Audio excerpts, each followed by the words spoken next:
Hataw Balita ngayon.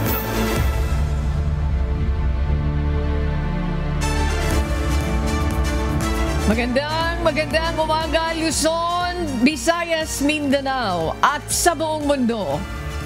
Oras natin sa buong kapuluan, alas 5:08 na po ng umaga, Philippine Standard Time. Ako po si Annie Rentoy.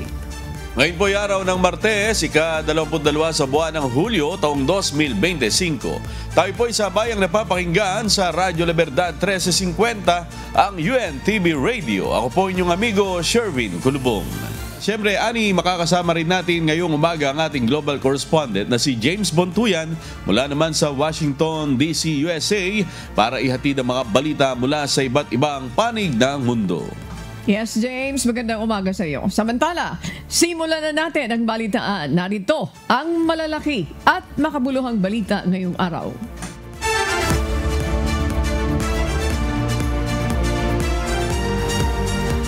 Suspendido ang pasok sa eskwela sa lahat ng antas at tanggapan ng pamahalaan ngayong July 22 sa ilang lugar sa bansa bunsod ng malalakas na pagulan at posibleng pagbaha.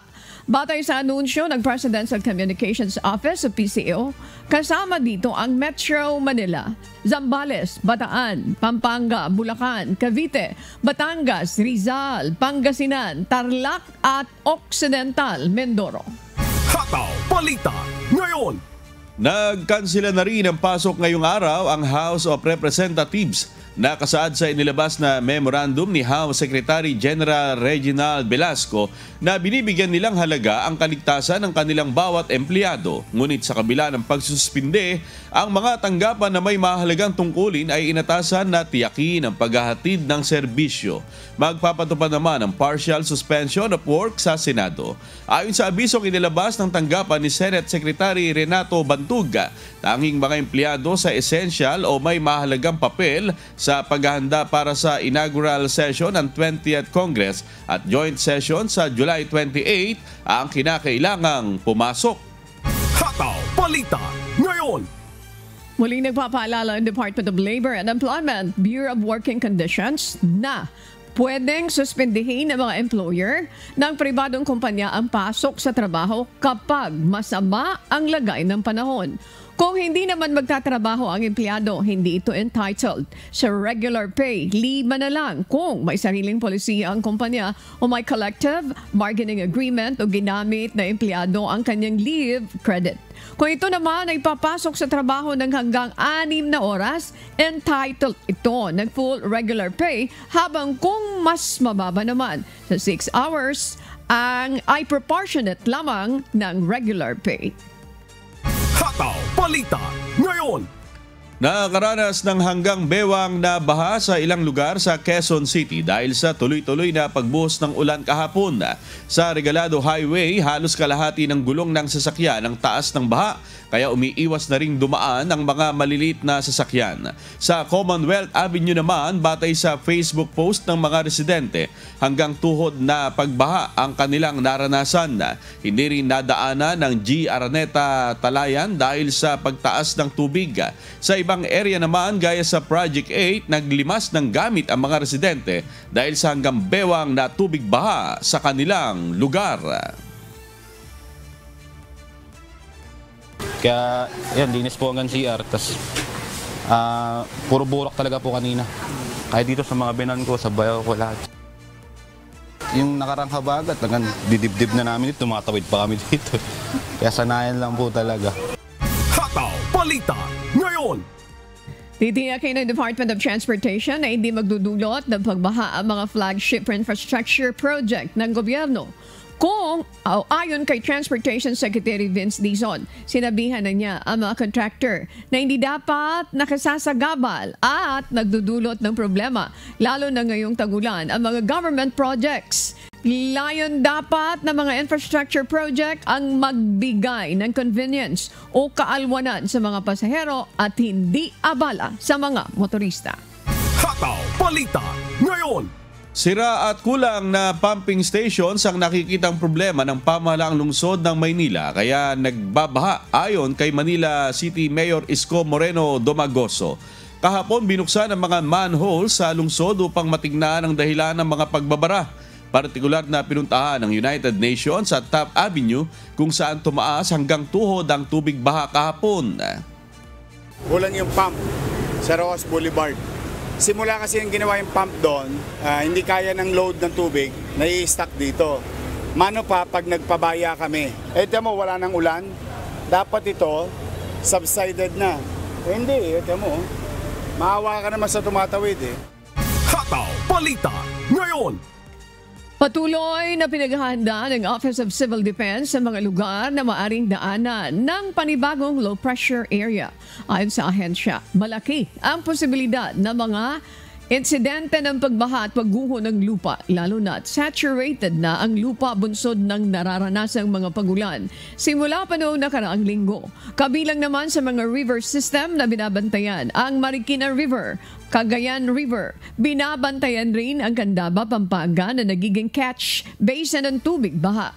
Pinagtutunan din ng pansin ang Negros Island dahil sa aktibidad ng Bulkan Canlaon kung saan posible ang pagragasa na ng lahar. Pakiusap ng OCD sa publiko, laging makinig sa mga paalala ng LGU sa mga babala, sumunod kung mayroong abiso ng paglikas.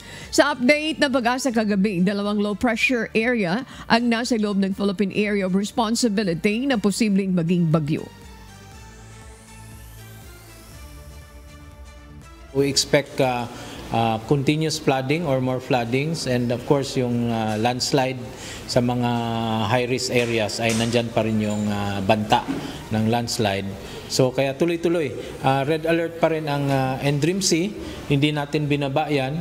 Tuloy-tuloy ang aming red alert even na lumabas na si Krising. So we are preparing for this new weather disturbance. Hataw Balita ngayon. Normal ang sitwasyon ng supply ng kuryente at langis sa bansa ayon sa Department of Energy o DOE. Ito'y sa kabila ng pinsalang iniwan ng bagyong Krising at patuloy na pag-ulang dala ng habagat. Sa ulat ng ahensya, as of 1 p.m. kahapon, lahat ng power generation plant sa bansa ay gumagana, kabilang na ang mga on-grid at off-grid. Batay naman sa ulat ng National Grid Corporation of the Philippines o NGCP, lahat ng transmission lines at pasilidad ay maayos na gumagana. Gayunman, patuloy na nagsasagawa ng restoration efforts sa Cordillera Region, kabilang ng Benguet Electric Cooperative Incorporated o BENECO, Mountain Province Electric Cooperative Incorporated o MOPRECO at Abra Electric Cooperative Incorporated o ABRECO. Wala po tayong naging problema pagdating po sa supply ng kuryente. Hataw Balita ngayon. Pagbobotohan ng mga senador o senator judges ang usapin kaugnay ng jurisdiksyon sa impeachment case kay Vice President Sara Duterte ay kay Senate President Chis Escudero. Maaari niyang buksan ang usapin na ito sa plenaryo sa 20th Congress dahil tumawid na ang impeachment case ni VP Sara mula sa 19th Congress. Ngunit kung pagbobotohan nila na wala silang jurisdiksyon sa impeachment case, hindi niya alam kung ano ang mangyayari at ayaw niya rin itong pangunahan o ayaw niya rin pangunahan ang Senado. Siguro pwede mo rin tanungin sa Korte Suprema yan, ano yung next step? Depende sa magiging desisyon nila. This is all first time for all of us. So, tingnan natin kung anong magiging pasya ng mayoriya, pasya ng Senado, pasya ng Korte Suprema sa bagay na ito. Hataw Balita ngayon. Wala pang pinal na pag-uusap kaugnay ng schedule ng impeachment trial kay Vice President Sara Duterte. Ito ang nilinaw ni Senate President Francis Chis Escudero matapos ihayag ni Senador Joel Villanueva na ilang senador na ang sumang-ayon sa August 4 trial date. Paliwanag ng mambabatas, ang naturang petsa ay mula rin sa mungkahi ng legal team ng Senado. Ngunit nais ni Escudero na formal na magkausap muna ang mga miyembro ng Senado o impeachment court kapag nagbukas na ang sesyon ng 20th Congress. Doon na rin anya sa plenaryo iaanunsyo ang pinal na petsa ng muling pagsasagawa ng pagliliti sa Vice Presidente. Hindi namin trabaho na madaliin ito. Saan ba nakasulat na madaliin ito? At kung hindi porkit nagmamadali sila, ay kailangan na rin namin magmadali. Gagawin namin ito sang-ayon sa proseso. Ulitin ko, madaliin, delay na naman, bukas na bukas din mag-hearing tayo kahit walang notice sa mga partido. Paano naman yun? Hataw Balita ngayon. Umaasa ang House of Representatives na pabor na desisyon mula sa Supreme Court. Ito'y matapos maihain ang compliance sa order ng Korte Suprema. Kaugnay ng pagsusumiti ng karagdagang dokumento at impormasyon sa impeachment case ni Vice President Sara Duterte, paninindigan ng Kamara na ayon sa mandato ng saligang batas ang ginawa aksyon sa impeachment complaints. Binigyan din ng Kamara pasok at naaksyonan sa loob ng 10 session days ang unang 3 impeachment cases na inihain ng mga pribadong individual laban kay BP Sara. Ibig sabihin, nakasama ito sa order of business gaya ng ika-4 na impeachment complaint na nilagdaan ng mahigit 1/3 ng House members at napagtibay sa Articles of Impeachment na transmitted sa Senado noong February 5, 2025. Yung 3 impeachment complaints na na-receive ng December were acted upon within the 10 session day requirement of the Constitution. And the 4th impeachment complaint was acted upon also within the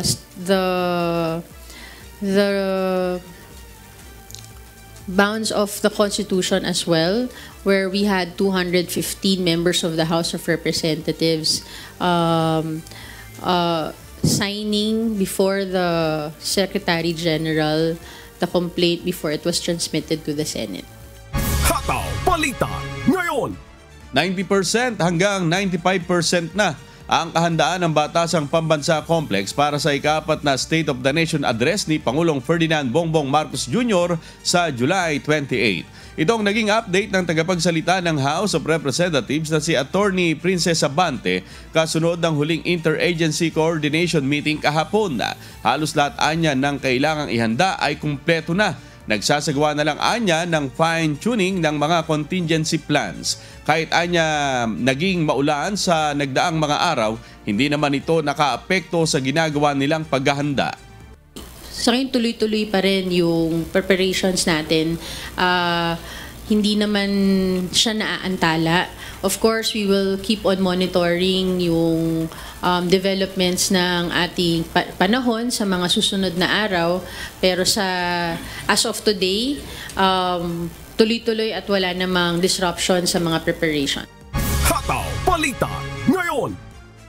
Nagpapaalala ang Philippine National Police o PNP sa mga pro at anti-pro rallyists na may plano magsunog ng effigy kasabay ng State of the Nation Address na humingi ng permit sa local government. Ito'y upang hindi lumabag sa environmental law ang gagawing pagsusunog. Tiniyak naman ng PNP na magpapatupad ng maximum tolerance ang mga polis na nakadeploy para sa zona ng Pangulo. Samantala, ayon kay PNP Chief Police General Nicolas Torre III, 12,000 polis ang kanilang ipakakalat. Sisimula na ang advanced deployment sa Sabado, July 26, habang sa umaga naman ng Lunes, July 28, ang kanilang full deployment. Rest assured that the Philippine National Police will do everything to ensure that you will be able to express your opinion with full freedom, dahil wala hong pwedeng makapag-alis ng karapatang yan na makapaglabas ang bawat Pilipino ng kanya saloobin hinggil sa mga bagay-bagay. Hataw Balita ngayon. Malayo pa sa ngayon na magkaroon ng Free Trade Agreement o FTA ang Pilipinas at Estados Unidos. Paliwanag ni Philippine Ambassador to the United States, Jose Manuel Romualdez, kailangan munang magkaroon ng resulta ang pag-uusap ni Pangulong Ferdinand Marcos Jr. at US President Donald Trump ukol sa ipinataw na 20% tariff ng Estados Unidos sa Pilipinas. Ayon kay Ambassador Romualdez na isulong na noon ng FTA sa pagitan ng dalawang bansa sa ilalim ng Biden administration, ngunit naiba na ang direksyon nito nang magsimulang manungkulan si President Trump. Umaasa ang Pilipinas na magkakaroon pa rin ng positibong resultang isinusulong na FTA sa US. Ang negosasyon sa ipinataw na taripa ang isa sa pangunahing layo ng pagbisita ng Pangulo sa Washington, D.C. para makapulong si US President Donald Trump sa July 22. Hopefully, we'll be able to come out with something that will be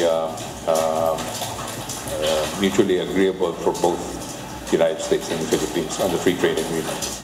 Hataw Balita ngayon. Nagsimula na ang roll-out ng 72-hour plate release system ng Land Transportation Office sa lahat ng dealer ng mga four-wheeled vehicles sa bansa. Ayon kay Transportation Secretary Vince Dizon, dahil sa bagong sistema, maiiwasan na tumangkilik ang mga publiko o ang publiko ng mga peking plaka na ang ilan ay nabibili online. Automated na ang ginawa nilang sistema para sa pagpapasa ng mga dokumento mula sa dealer ng sasakyan sa LTO.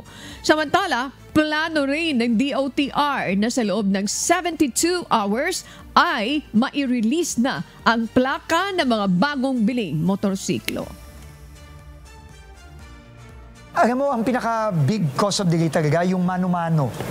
Yun talaga ang sa aming usapan with the dealers, yung balik-balikan. Dati kasi, physical na dinadala o pinipick up yung mga physical documents, yung mga hard copies.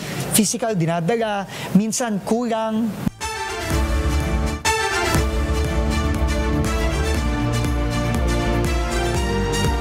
Alas 8 kagabi na isailalim sa red rainfall warning ang buong Metro Manila dahil sa malakas at tuloy-tuloy na pag-ulan. Dahil dito, nalubog sa tubig baha ang maraming lugar sa rehiyon. Ito ang mga hataw na balita ni JP Nunez. Nakaranas ng malakas at walang tigil na ulan ang buong Metro Manila kagabi, bunsod ng southwest monsoon o hanging habagat. Nagresulta naman ito ng pagkalubog sa tubig baha ng iba't ibang lungsod. Sa Caloocan, nagsagawa ng rescue operation ang Disaster Risk Reduction and Management Department sa Barangay 165 dahil sa malalim at rumaragas ang agos ng tubig. Tinulungan din ng mga tauhan ng DRRMD ang mga biktima ng inanod na sasakyan sa Doña Aurora, Barangay 177. Hindi rin makadaan ang mga sasakyan sa T. Samson Road, Barangay 167 dahil sa hanggang baywang na baha. Sa Malabon, pinasok na rin ng tubig ang San Lorenzo Ruiz General Hospital, ngunit tiniyak ng pamunuan na tuloy ang kanilang serbisyo.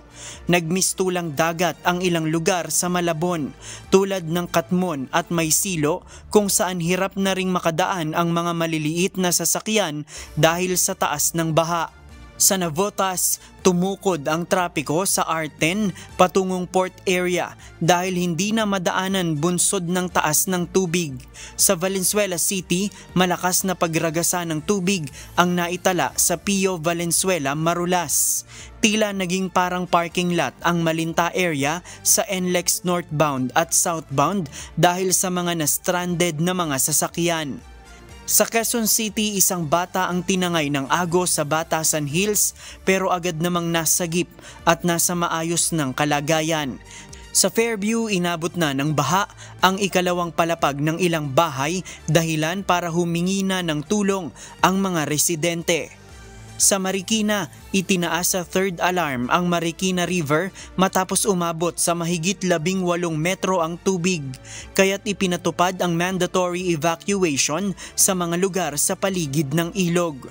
Sa Pasig City, naapektuhan na rin ang mga residente ng Barangay de la Paz kung saan kailangan ng gumamit ng bangka para makatawid sa baha. Sa Maynila, hindi madaanan ang kahabaan ng Espanya, partikular sa Picampa at Moraita dahil pa rin sa taas ng tubig. Sa Parañaque, isang lane na lang ang nadadaanan sa Sukat Road matapos maipon ang tubig sa gitna ng kalsada. Samantala, nagbukas naman ang ilang mall sa Metro Manila ng libreng masisilungan para sa mga residenteng apektado ng pagbaha. Nauna na ring kinansela ang pasok sa lahat ng antas sa mga paaralan sa buong Metro Manila ngayong araw para sa kaligtasan ng mga mag-aaral. JP Nunez, humahataw sa balita ngayon!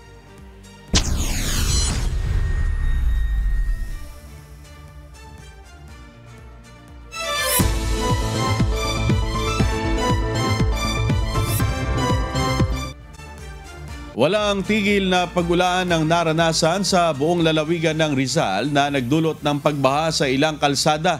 Mga evacuee sa Taytay simula hapon pa lamang kahapon ay lumikas na dahil sa pagtaas ng tubig baha. Si Jenica Cruz humahataw live. Good morning, Jenica. Kamusta ang sitwasyon ngayon diyan sa lalawigan ng Rizal? Good morning, amigo. At dito nga ay patuloy pa rin tayo nakakaranas sa mga pag-ulan-ulan. Ngunit hindi na ito kagaya kahapon na sobra talaga ang lakas at may mga paghangin pa. At dahil nga sa walang tigil nga ng pag-ulan, ay mabilis nga ang pagtaas sa mga tubig baha dito nga sa lalawigan nga ng Rizal na ikinabahala nga ito ng ilang mga residente. Umabot nga sa 3,504 na mga residente ng Taytay sa Rizal ang inilista sa mga evacuation center sa Barangay Dolores, Santa Ana at Barangay San Juan. At dagdag nga ni Paul Oliver Domingo, ang OIC ng Taytay NDRMO, 24 oras na kay-standby ang kanilang mga emergency response teams. Kabilang nga dito ang mga off-duty personnel at maaari nga silang kontakin sa kanilang mga command center official Facebook account at sa Smile Safe ng kanilang app. Isa sa mga residenteng lumikas nga dito na nakausap natin kanina ay si Rodessa Maamo na agad niyang umalis sa kanilang mga bahay o sa kanyang bahay dala nga ng takot para sa kanyang anak. At ito nga sinabi niya na mabilis nga ang pagtaas ng tubig. Pasado 6:00 pa lamang ng gabi ay talagang lumikas na si Rodessa kasama ang kanyang anak. At samantala, nagmistulang parking lot din naman kagabi ang kahabaan nga ng Karangalan sa Kayunta matapos na hindi na makatawid ang mga sasakyan papuntang junction dahil sa baha. At sa Montalban naman, patuloy ang pagbabantay sa San Jose Bridge na umabot sa third alarm kahapon. At pinangangambahan nga ito kahapon na tuluyan ngang magdulot ng pagbaha sa mga kalsada. Pero as of now, amigo, ay nasa orange warning na lamang ito, nasa 26.8 m. Hindi rin madaanan ang ilan nga na mga ruta sa mga tumusunod dahil nga sa baha. Sa Shortcut Road, Barangay San Jose, papuntang Kasiglahanan Village, Spillway, papuntang Eastwood Subdivision, Barangay San Isidro, Patiis Road at bahagi ng Marang Maling San Mateo. Sa bayan nga naman ng San Mateo ay umabot ng 1,292 pamilya o katumbas ng 5,021 na individual na ang inilikas mula sa kanilang mga tahanan. At as of now, amigo, ay patuloy tayo nakaantabay sa mga evacuation center. Pero kanina o kagabi sa ating mga paglilibot hanggang kaninang 2:00 ng madaling araw ay ang mga MSWD rin dito sa Taytay ay patuloy ang kanilang mga pagbibigay ng mga pangangailangan sa ilang mga evacuation center nga natin dito sa Taytay, amigo. Jenica, yun nga yung gusto nating malaman, yung sitwasyon ng mga kababayan natin sa mga evacuation center, lalo na yung mga may dala pang mga bata, kung sila ba yung lalo na yung mga nagkakasakit, sila ba'y naaasikaso at nabibigyan ba ng sapat na makakain, yung ready na, yung hindi na kailangang iluto, Jenica? Kagabi nasaksihan din naman natin kung paano, amigo, na isinasalidar ng mga MSWD na dito sa Taytay na mismo pinuntahan natin ng mga evacuation center ay may kakahanda na nga ng pagkain. Bukod doon sa mga tinatawag natin grocery pack na kanilang inaabot, At the same time, meron din silang ibinigay na mga kumot o mga pangangailangan. So halimbawa may sanggol, meron din silang ibinigay na kailangan ng sanggol at maging sa mga pining na mga pangangailangan. Ano sir? Salamat naman at salamat din sa ating mga local government unit sa kanilang paglingap sa ating mga kababayang mga nasa evacuation center. Maraming salamat, Jenica Cruz, nag-uulat ng live mula sa Rizal. Hataw Balita ngayon. Halos 200 mangingisda naman ang pansamantalang natigil ang kabuhayan matapos hindi makalaot dahil sa malalakas na alon dulot ng bagyong Krising. Agad naman na nagpaabot ng tulong ang lokal na pamahalaan sa mga apektadong residente ng barangay Tagbak, Lubang Occidental, Mindoro. Si Lyneth Bahe, humahataw. 173 mangingisda ang tumanggap ng food assistance sa isinagawang relief distribution sa iba't ibang sityos ng Barangay Tagbak, kabilang ng sityo Kusang Loob, Tangway, Waliswis at Tagbak proper. Malaking bagay po kasi sa tagal po namin hindi makakalaot, talagang malaking kalang sa amin yung mga iniabot na tulong ng mga nagbibigay, mga sponsor. Dahil sa tuloy-tuloy na malakas na pag-ulan at malalaking alon na dulot ng masamang panahon, maraming mangingisda ang hindi nakakalaot at pansamantalang nawalan ng kabuhayan. Hindi po talaga kami nakakalaot, talagang zero income po kami pag ganitong malalaki ang alon at malakas ang panahon. Ay hindi po talaga makalusong, hindi makapangisda pag may bagyo o gano'n malaki po ang alon. Namahagi ng 3 kilong bigas, 3 dilata at kape, katulong ang Municipal Disaster Risk Reduction and Management Office o MDRRMO bilang paunang tulong sa mga apektadong pamilya. So ito pong binigyan natin, ito po yung mga identified nating mga mangingisda na talagang direktang naapektuhan ng sama ng panahon dahil sila nga po ay hindi makapalaot para gawin po yung kanilang hanap buhay. Ayon kay Mayor Michael Orellani, bahagi ito na maagang paghahanda ng bayan ng Lubang sa tuwing may paparating na kalamidad. Kami po, dahil dito kami lumaki, nasanay na kami na pagka ganitong magtatagulan, dire-diretso talaga ang paghahanda po namin. Inihanda namin na sigurado meron kaming mga naka-preposition na galing sa DSWD ng mga food packs. Meron kaming bigas na ipamimigay namin sa aming mga kababayan if in case magkaroon ng mga sakuna o dumating yung panahon na mag-ulanan. Sa patuloy na epekto ng bagyong Krising at ng habagat, tiniyak ng pamahalaang lokal ang pagpapatuloy ng ayuda, lalo na sa mga kababayang umaasa sa pangingisda bilang pangunahing kabuhayan. Lyneth Bahe, humahataw sa balita ngayon. Namahagi ng 70 family food packs ang Department of Social Welfare and Development o DSWD sa mga mangingisdang apektado ng sama ng panahon dala ng bagyong Krising sa isla ng Catanduanes. Naghatid ng tulong ang ahensya sa mga barangay ng Buena Vista at San Andres sa bayan ng Bato. Naglalaman ang food packs ng ilang mga pagkain tulad ng delata, bigas at powder drinks na mayahain ng mga mangingisda sa kanilang mga pamilya sa panahon ng bagyo o sa mga sakunaan na nakakaapekto sa kanilang pang-araw-araw na hanap buhay. Nagsisilbi rin itong pangunahing paraan upang makabili ng pagkain at iba pang pangangailangan. Nakaantabay naman ang pamunuan ng DSWD Bicol sa pagresponde sa mga komunidad na nangangailangan lalo na sa panahon ng kalamidad. Hataw Balita ngayon.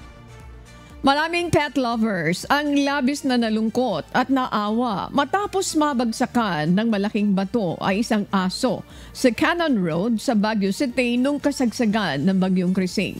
Subalit, nang balikan ng may-ari ang kanilang bahay, laking gulat at tuwa ng mga ito nang makitang buhay at nasa maayos na kalagayan ang kanilang alaga sa kabila ng buwis buhay na pangyayari. Si Grace Doctolero, humahataw. Kitang-kita sa video na ito kung paano nataranta ang asong ito sa pagbagsak ng isang napakalaking bato sa may bahagi ng Cannon Road Camp 7 sa Baguio City noong Sabado. Sa kuha ng CCTV, makikitang isang itim na asong nakatali sa loob ng kulungan. Sa footage, mapapansin na tila nataranta at lumabas pa ng kulungan ng aso bago pa bumagsak ang napakalaking bato. Kapansin-pansin na tila gumagalaw pa ang bahaging ito kung saan nadaganan ang aso. Maraming mga nakapanood ng balita noong weekend ang nakaramdam ng labis na kalungkutan at pagkaawa sa aso na sinasabing naiwang nakatali ng may-ari noong kasagsagan ng bagyong Krising matapos silang lumikas. Nang mabalitaan ng may-ari ng asong si Moana ang pangyayari, ganun na lamang ang kanilang pagkalungkot. Pero laking gulat ng mga ito nang bumalik sila sa kanilang bahay noong araw ding yaon. Dito nila nadiskobring buhay pa pala si Moana at walang tinamong anumang sugat o bali ang kanilang alaga. Kwento pa ng may-ari kay Moana, hindi napuruhan ng malaking bato ang aso dahil naproteksyonan ito ng kanyang kulungan kung saan siya nakatali. Tignan mo nga, silipin mo, baka nandito. Sabi ko. Tapos yun, tinaas nila yung cage. Andun siya. Oo, nakukoberan siya. Hindi siya gumagalaw, wasin. Kaya hindi namin alam na nandun siya. Hindi siya gumagalaw. Naramdaman. Oo, okay naman, masaya. Kasi, ay, okay, sabi ko. Na-relief ako ng ano. Siyempre, sumaya ako nang nakita ko yun. Ayon sa may-ari ng aso, 5 taon nang nasa kanilang pangangalaga si Moana at mahal na mahal nila ito.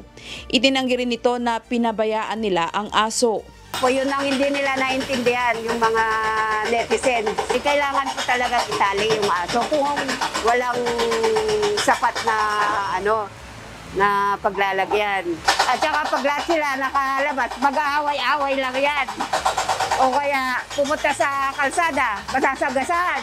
Mas lalo na naman akong tapos makakagat ng tao. Diba? Nauna nang tinuligsan ng ilan ang may-ari ng aso sa video dahil sa pagpapabaya umano sa kanilang alaga. Nararamdaman ko. Siyempre, parang nakakawala ng pagod kapag, siyempre, ako kapag minsan galing ako sa town, uuwi ako, nakikita ko lang masigla yung mga aso ko, nakikita kakawag-kawag yung balahibo. Siyempre, masaya po ako doon. Doon nakaka-relief ng stress pa sa akin.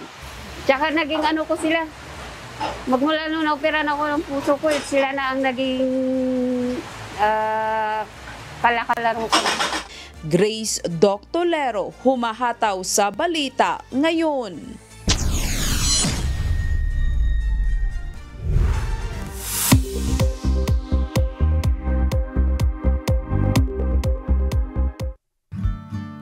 Alamin natin ang magiging lagay ng panahon sa iba't ibang bahagi ng bansa ngayong araw ng Martes, July 22. Panoorin po natin ang update mula sa Philippine Weather Bureau, Pag-asa.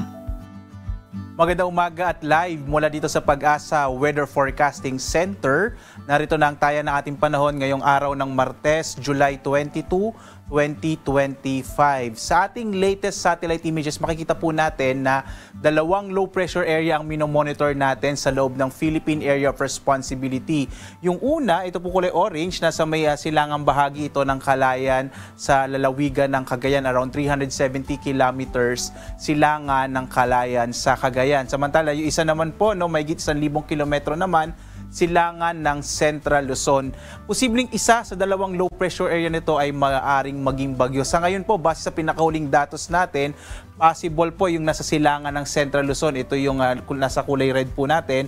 Ito po yung posibleng maging bagyo hanggang bukas. So patuloy natin itong imo-monitor base sa mga susunod pang mga datos na darating dito sa ating sa Weather Forecasting Center. So depende po sa magiging development ng low pressure area, maaaring magpatuloy yung epekto ng southwest monsoon na siyang nakaka-apekto sa kasalukuyan sa malaking bahagi ng Luzon at Kabisayan. Makikita niyo po dito na marami pa rin kaulapan na magdadala ng mga pag-ulan sa bahagi ng Luzon at ng Kabisayaan, habang sa Mindanao naman mga isolated thunderstorms ang mararanasan. So mangyari pong tumutok sa mga latest update ng Pag-asa kung alin po dito sa 2 low pressure area ang maaring maging bagyo hanggang bukas. Base naman din po sa pinakahuling datos natin, kung maging bagyo man ang alinman sa 2 low pressure area, ipinapakita po ng ating mga latest data na posibleng ang maging direksyon nito ay pahilaga. So medyo maliit yung chance na ito ay mag-landfall kung sakaling maging bagyo man dito sa ating bansa. But gayon pa man, posible pa rin talaga na magpapaulan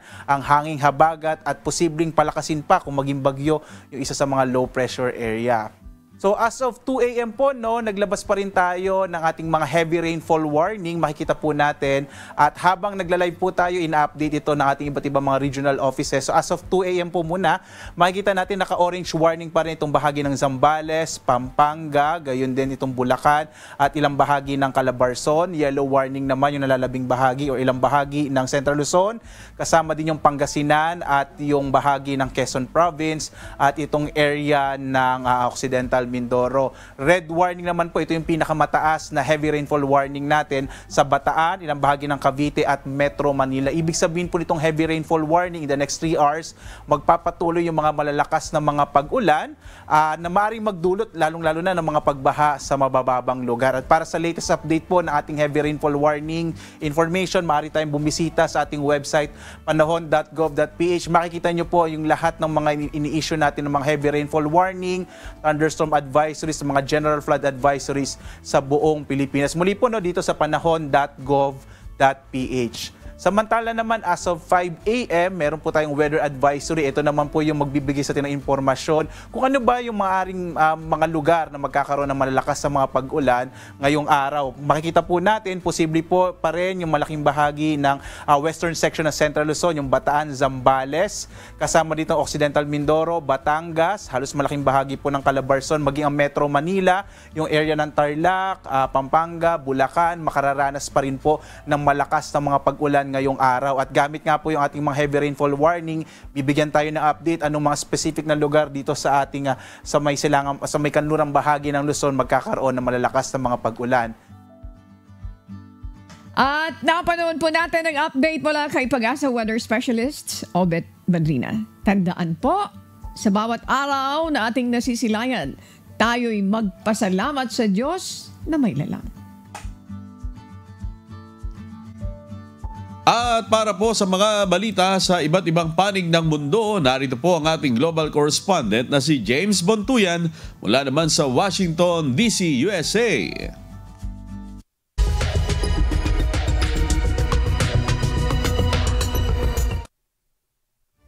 Magandang umaga sa ating mga kababayan. Pinaalahanan ang mga residente sa hilagang bahagi ng Vietnam na maghanda sa pananalasa ng paparating ng bagyong Wifa. Ito ang umahataw na balita ni Axis Salem.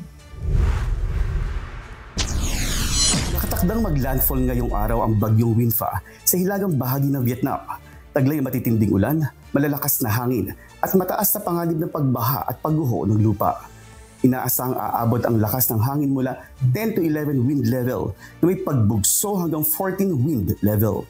Nagbabala ang mga otoridad na ang mga lalawigan mula Quang Ninh hanggang Nghệ An ay makararanas ng malalakas na hangin at malalaking alon sa Gulf of Tonkin na posibleng umabot sa 4 hanggang 5 metro ang taas. Samantala, posible ring umabot sa 450 millimeters ang dami ng ulan sa hilagang silangang bahagi ng bansa, kabilang na ang Red River Delta at mga hilagang gitnang lalawigan. Dahil dito, mataas ang banta ng biglang pagbaha at pagguho ng lupa. Naglabas ng emergency directive si Prime Minister Pham Minh Chinh na humihikayat sa agarang paglikas ng mga residente sa mga mapanganib na lugar at pansamantalang pagsuspinde sa lahat ng mga aktibidad sa dagat. Samantala, nakaantabay din ng mga paliparan at airline companies. Inayos na ang mga schedule ng biyahe at nitatag ang mga pasilidad upang matiyak ang kaligtasan ng mga pasahero. Pinapayuhan ng mga publiko na maging mapagbansyag, sundin ang mga babala ng otoridad at agad na lumikas kung kinakailangan. Patuloy din subaybayan ang opisyal na ulat panahon para sa mga susunod na update. Axis Salem, humahataw sa balita ngayon! Nanalo ang isang konserbatibong grupo sa Japan na tinatawag na Sansieto sa isinagawang eleksyon ng Upper House sa bansang Japan. Nasa 14 seats ang nakuha ng nasabing partido at ito ang humahataw na balita ni Oraline Quijano. Nagdami ng suporta ang far-right political group sa Japan na Sanseito sa nakaraang upper house election kung saan nasa 14 seats ang nakuha nito. Nagsimula ang grupo sa YouTube noong COVID-19 pandemic kung saan binatikos nito ang global elites at nagpakalat ng vaccine conspiracies. Nagsimula silang maging popular sa paggamit ng kanilang mensahe na Japanese first na tila nagpapakita ng kanilang pagtutol sa mga immigrants. Ngunit ayon sa kanilang 47 years old na leader na si Shohei Kamiya, hindi naman itong layong paalisin ang lahat ng dayuhan sa kanilang bansa. Ngunit nais lamang nilang protektahan ang pamumuhay ng kanilang mga mamamayan sa Japan. Nais din ng partido na mabawasan ang buwis sa bansa at magkaloob ng mas maraming benepisyo sa bawat pamilya. Sumasalamin ang tagumpay ng Sanseito sa pagkadismaya ng mga botante sa mataas na presyo ng bilihin, mahinang ekonomiya at alalahanin sa kinabukasan ng Japan. Inspirasyon ni Kamiya ang mapangahas at walang takot na political style ni US President Donald Trump. Naaniyay ang kanilang tagumpay sa upper house ay pasimula pa lamang ng pagsasakatuparan ng kanilang polisiya. Oraling Quijano, humahataw sa balita ngayon. Sisimulan sa September 2025 ang pagsasanay ng mga pharmacies na lalahok sa Enhanced Access Community Pharmacy Pilot. Isa itong inisyatibo ng Western Australian State Government upang mapalawig ang serbisyong maidudulot ng local community pharmacists. Ito ang umahataw na balita ni Danny Delieva. Naglaan ang state government ng Western Australia ng 1.26 million Australian dollars upang suportahan ang local community pharmacists na eligible sa Enhanced Access Community Pharmacy Pilot o EACPP. Magsisimula ang Graduate Certificate Program sa September 2025 at inaasahang maipatutupad ang dagdag na serbisyo simula sa huling bahagi ng 2026. Kapag nakakuha ng qualification, posible nang i-diagnose at gamutin ng pharmacists ang pangkaraniwang ear infections, acne at asthma na hindi na kailangang dumaan ng pasyente sa general practitioner o GP. Nauna nang binigyang karapatan ang mga pharmacist na gumamot ng urinary tract infection o UTI, resupply ng oral contraceptive pills at pagbabakuna. Ayon kay WA Health Minister Meredith Hamat, mas mapapadali para sa mga kababayan na ma-diagnose at magamot sa ligtas na paraan ang simpleng health conditions at mababawasan na ang pagpunta sa malayong hospital o GP. Sa pamamagitan ng subsidiya ng lokal na pamahalaan, hinihikayat ni Minister Hamat ang local community pharmacists sa estado na lumahok, lalo na ang mga nasa malalayong lugar, upang mapaglingkuran ang lahat ng Western Australians ng highly trained pharmacy workforce. Pahayag naman ni Pharmaceutical Society of Australia o PSAWA Chapter President Mr. Christian Ray na makaaasa ang mga residente ng estado na sa ilalim sa masusing pagsasanay ang mga pharmacist. Makikipagtulungan din ang ahensya sa pamahalaan sa pagsuporta sa mga nasabing profesional.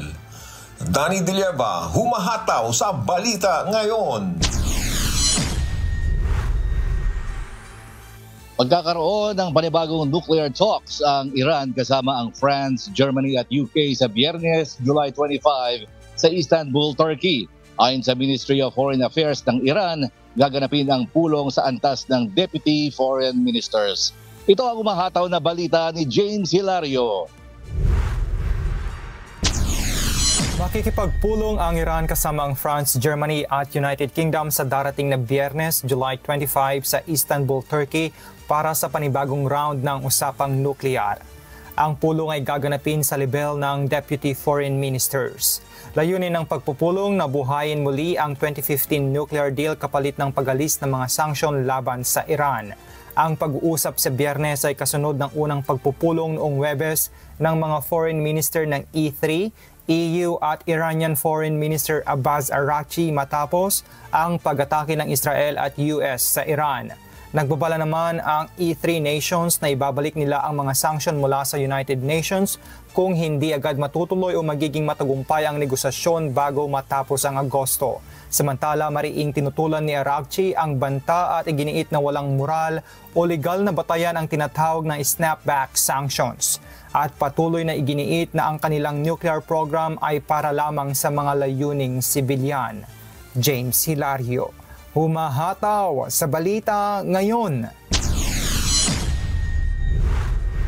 At quick update lang tayo mga kababayan sa pagbisita dito ni President Bongbong Marcos. Dumating na siya kahapon or kagabi dito. Nagkaroon ng welcome ceremonies sa Pentagon kaninang umaga at nakapagpulong na rin siya kay Defense Secretary Pete Hegseth at State Secretary Marco Rubio. At kasalukuyan nakikipagpulong sa mga businessmen, ng American businessmen that is para sa pagpapaigting pa rin ng mga negosyo dyan sa Pilipinas.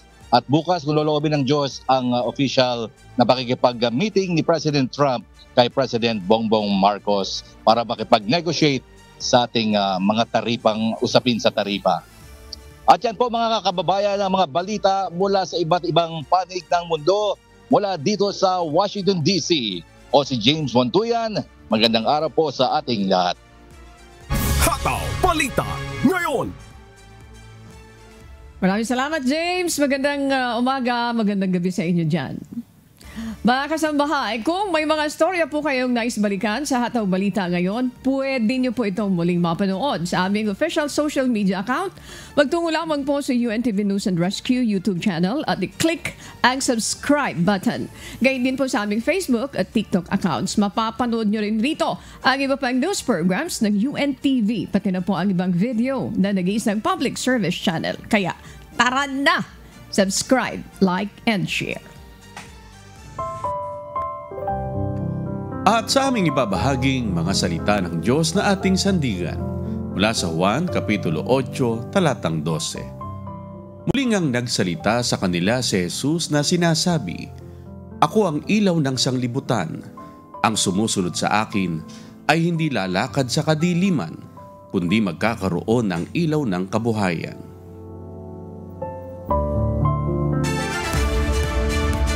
At yan pong makahumahataw na balita ngayong umaga ng Martes, ika-22 sa buwan ng Hulyo 2025. Ako po ang inyong amigo, Sherwin Kulubong. Sa ngalan ng lahat na bumubuo ng UNTV News and Rescue, UNTV Radyo La Verdad 1350 at ng ating mga correspondent mula sa Pilipinas at sa iba't ibang panig ng mundo. Ako naman po si Annie Rentoy. At dito sa UNTV at UNTV Radyo La Verdad 1350, Diyos ang aming sandigan, serbisyo publiko ang aming pinahahalagahan. Susunod na po ang Good Morning Kuya. Salamat po sa Diyos at magandang umaga.